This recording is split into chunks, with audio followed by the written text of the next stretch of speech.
Pada tahun ke-36 pemerintahan Asa, majulah Baesa, Raja Israel, hendak berperang melawan Yehuda. Ia memperkuat Rama dengan maksud mencegah lalu lintas kepada Asa, Raja Yehuda. Lalu Asa mengeluarkan emas dan perak dari perbendaharaan rumah Tuhan dan dari perbendaharaan rumah raja, dan mengirimnya kepada Ben-Hadad, Raja Aram yang diam di Damsyik, dengan pesan, "Ada perjanjian antara aku dan engkau, antara ayahku dan ayahmu. Ini kukirim emas dan perak kepadamu.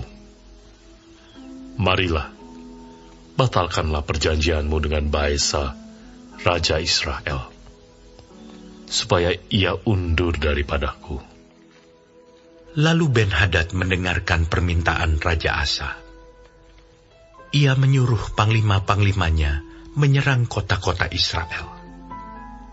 Dan mereka memukul kalah Iyon, dan Abel Maim, dan segala tempat perbekalan kota-kota di Naftali.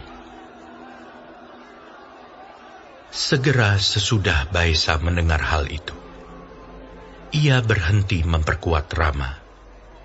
Ia menghentikan usahanya itu.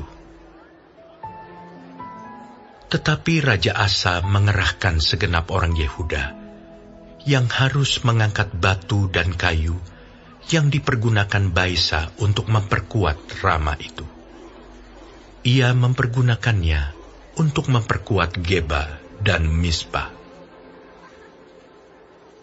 Pada waktu itu datanglah Hanani, pelihat itu, kepada Asa, Raja Yehuda.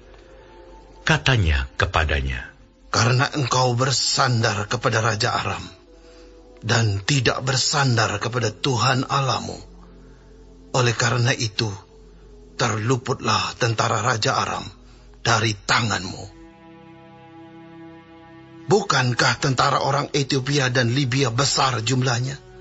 Kereta dan orang berkudanya sangat banyak.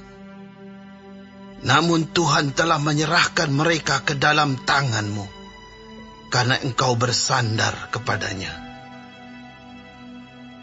Karena mata Tuhan menjelajah seluruh bumi, untuk melimpahkan kekuatannya kepada mereka yang bersungguh hati terhadap Dia.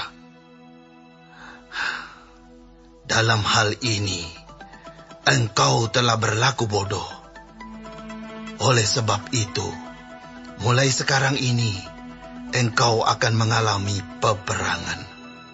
Maka sakit hatilah Asa karena perkataan pelihat itu, sehingga ia memasukkannya ke dalam penjara, sebab memang ia sangat marah terhadap dia karena perkara itu.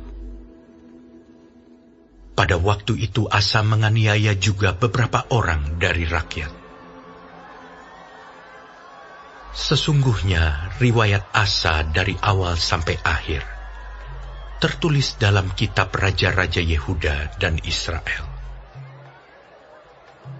Pada tahun ke-39 pemerintahannya, Asa menderita sakit pada kakinya, yang kemudian menjadi semakin parah. Namun dalam kesakitannya itu, ia tidak mencari pertolongan Tuhan, tetapi pertolongan tabib-tabib. Kemudian Asa mendapat perhentian bersama-sama nenek moyangnya. Ia mati pada tahun ke-41 pemerintahannya, dan dikuburkan di kuburan yang telah digali baginya di kota Daud. Mereka membaringkannya di atas petiduran yang penuh dengan rempah-rempah, dan segala macam rempah-rempah campuran yang dicampur menurut cara pencampur rempah-rempah. Lalu menyalakan api yang sangat besar untuk menghormatinya.